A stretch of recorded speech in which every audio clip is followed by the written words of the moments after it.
आइए बात कर लेते हैं दिल्ली विधानसभा सत्र के, खासतौर से आज इसका आखिरी दिन है पहले सत्र का। दिल्ली विधानसभा में आज स्वास्थ्य पर कैग की रिपोर्ट पर चर्चा भी जारी है। भारत के नियंत्रक एवं महालेखा परीक्षक की रिपोर्ट सार्वजनिक स्वास्थ्य ढांचे और स्वास्थ्य सेवाओं के प्रबंधन पर केंद्रित है। इस रिपोर्ट को 28 फरवरी को दिल्ली की नवनियुक्त मुख्यमंत्री एवं वित्त मंत्री रेखा गुप्ता ने सदन में प्रस्तुत किया था। इसके अलावा विधानसभा में पानी संकट और सीवर जाम की समस्या से जुड़े मुद्दों पर भी चर्चा।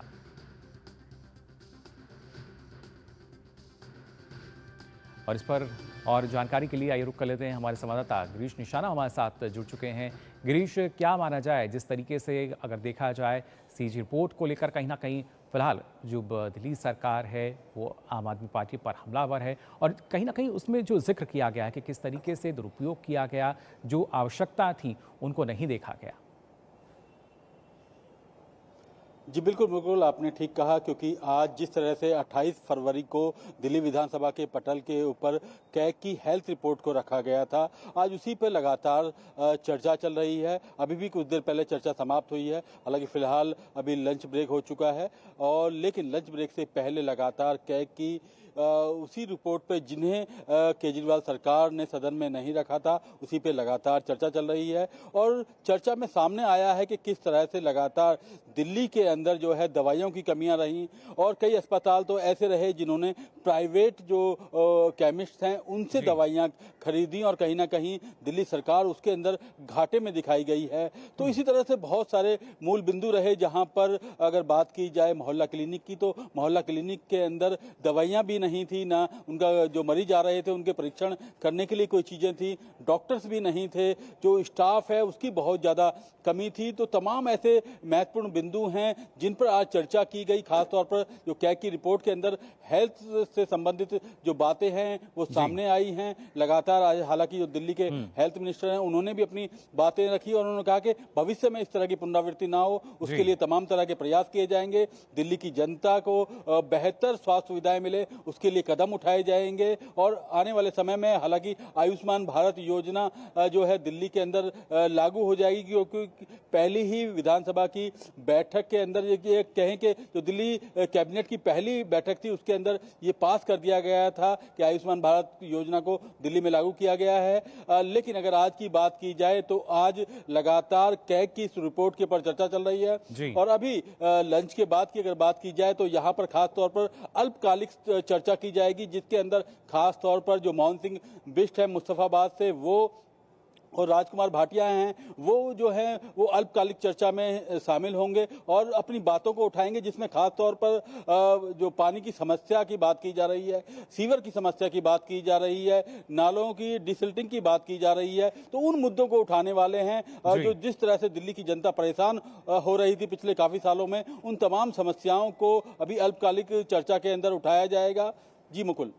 बिल्कुल गिरीश, और कहीं ना कहीं अगर देखा जाए स्वास्थ्य की दृष्टि से काफ़ी महत्वपूर्ण अस्पताल हैं, वहाँ पे स्टाफ नहीं है, उपकरण नहीं है, मरीजों के लिए बेड नहीं है, मरीजों की संख्या बढ़ रही है और इसके साथ साथ दूसरी तरफ हम देखते हैं गंदगी का अंबार जिस तरीके से लगता था। और सीवर की समस्या की बात की जाए या पानी रुकने की समस्या, जल भराव की समस्या की बात की जाए, ये तमाम कहीं ना कहीं अगर देखा जाए जो आम जनता है इस वजह से काफ़ी परेशान रहती थी। लेकिन अब जब ये तमाम जो इसके मुख्य कारण हैं निकल कर आ रहे हैं तो एक बड़े बदलाव की कहीं ना कहीं उम्मीद जो है वो दिल्ली की जनता अब कर रही है। जी बिल्कुल, देखिए अगर बात की जाए, क्योंकि सबसे पहले जिस तरह से प्रधानमंत्री नरेंद्र मोदी ने भी चुनावी रैली के दौरान कहा था कि सबसे पहले यमुना सफाई का काम शुरू होगा, तो आप देख सकते हैं मुकुल कि किस तरह से दिल्ली सरकार के नई सरकार ने जो है मंत्रिमंडल की अपनी शपथ भी नहीं ली थी, यानी कि शपथ अस्तित्व में भी नहीं आई थी। उससे पहले ही जो दिल्ली के अंदर यमुना नदी की सफाई का काम शुरू हो चुका था। और अगर अब बात की जाए, क्योंकि जिस तरह से दूसरे दिन जब कैबिनेट की बैठक के अगले दिन जो रेखा सरकार ने खास तौर पर पीडब्ल्यूडी और जो है जल विभाग के लोगों को बुलाकर एक मीटिंग की थी और खास तौर पर हिदायतें दी थी कि जो गड्ढों में सड़क है, जो सड़क में गड्ढा है वो दिखना नहीं चाहिए। उसका काम लगातार दिल्ली के अंदर जारी है। कल भी रात की अगर बात की जाए तो खजूरी चौक के पास कपिल मिश्रा खुद रात में पहुंचे थे, जहां 11 बजे जो है पीडब्ल्यूडी के जो विभाग के कर्मचारी हैं वो वहां मौजूद थे और जो सड़कों में गड्ढे थे उनको भरने का काम कर रहे थे। तो आप अंदाजा लगा सकते हैं कि दिल्ली में किस रफ्तार से भाजपा सरकार काम करने में जुटी हुई है। जी बिल्कुल, किस रफ्तार से जो काम है वो होगा, ये ज़ाहिर तौर पर अब देखना होगा। और ख़ास तौर से गिरीश, और भी जानकारी आपसे हम लेंगे, आप बने रहिएगा हमारे साथ। लेकिन जब बात हम करते हैं ख़ास तौर से दिल्ली के बजट को लेकर, जो क्योंकि विकास की जब हम यहाँ बात करते हैं, जिसका जिक्र अभी गिरीश भी कर रहे थे, किस तरीके से काम होगा, तो दिल्ली की मुख्यमंत्री रेखा गुप्ता ने विकसित दिल्ली बजट 2025-26 की अपेक्षाओं और सुझावों को लेकर एक प्रेस कॉन्फ्रेंस भी की। उन्होंने कहा कि विकसित दिल्ली का 2025-26 का बजट 24 मार्च से 26 मार्च के बीच प्रस्तुत करने की तैयारी की जा रही है। सरकार विकास की रफ्तार को तेज करने के लिए सरकार समाज के सभी वर्गों को साथ में लेते हुए उनके सुझावों को शामिल करने का प्रयास करेगी। रेखा गुप्ता ने कहा कि यह बजट दिल्ली का बजट है और इसमें जनता से प्रत्येक वर्ग के सुझाव शामिल होंगे। दिल्ली सरकार की ओर से एक वेबसाइट, यानी अगर बात की जाए तो इस पर विकसित दिल्ली बजट -25@delhi.gov.in और एक व्हाट्सएप नंबर जो कि 9999962025 जारी किया गया है, जिस पर दिल्ली का कोई भी व्यक्ति अपने सुझाव भेज सकता है। उन्होंने कहा कि हमने अलग अलग महिला संगठनों को 5 मार्च को बुलाया है, 6 मार्च को व्यापारिक वर्ग को बुलाया गया है। इस बार दिल्ली का बजट आम जनता का बजट होगा।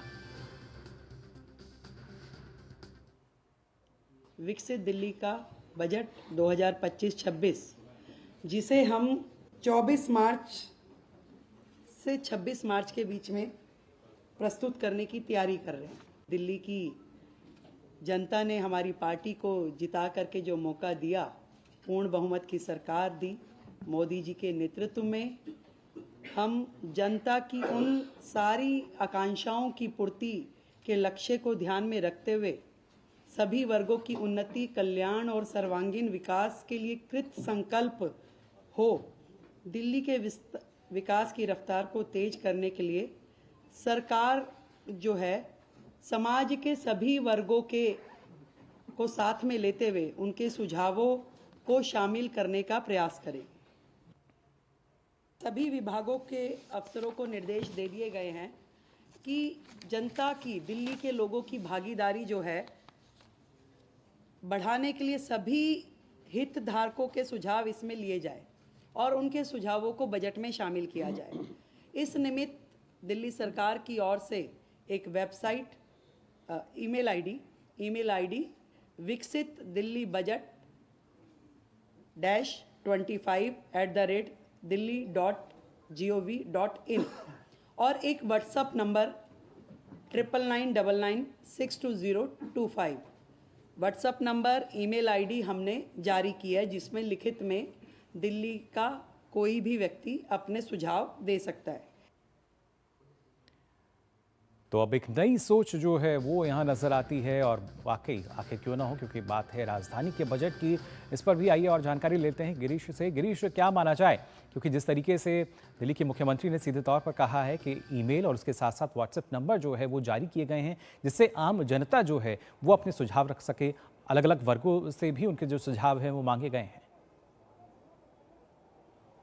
देखिए मुकुल, नई सरकार का नया बजट होगा और 24 से 26 मार्च के बीच जो है बजट पेश करने की ये नई सरकार कोशिश कर रही है। लेकिन बजट से पहले लोगों की राय ली जाएगी, लोगों से सुझाव आमंत्रित किए गए हैं, उसमें हर तरफ से सुझाव लिए जाएंगे। चाहे महिलाओं की बात की जाए, महिलाओं को भी 5 मार्च को दिल्ली विधानसभा बुलाया गया है। उनके प्रतिनिधि आकर अपनी बातें सामने रखेंगी कि क्या चीज़ें बजट के अंदर होनी चाहिए, उनके सुझाव लिए गए हैं। इसी तरह से 6 मार्च की अगर बात की जाए तो व्यापारी वर्ग के प्रतिनिधियों को बुलाया गया है। वो कहीं ना कहीं अपने सुझाव देंगे कि व्यापारियों के लिए किस तरह से बजट में क्या चीज़ें हो सकती हैं। इसके अलावा युवाओं की बात की गई है। युवाओं के पास भी जो मंत्रिमंडल है और जो विधायक हैं वो जाएंगे युवाओं के पास, किसानों के पास जाएंगे। इसके अलावा अलग अलग क्षेत्रों में जाकर ये विधायक और मंत्रिमंडल राय लेंगे, सुझाव लेंगे कि इस बार बजट के अंदर और उसको कैसे बेहतर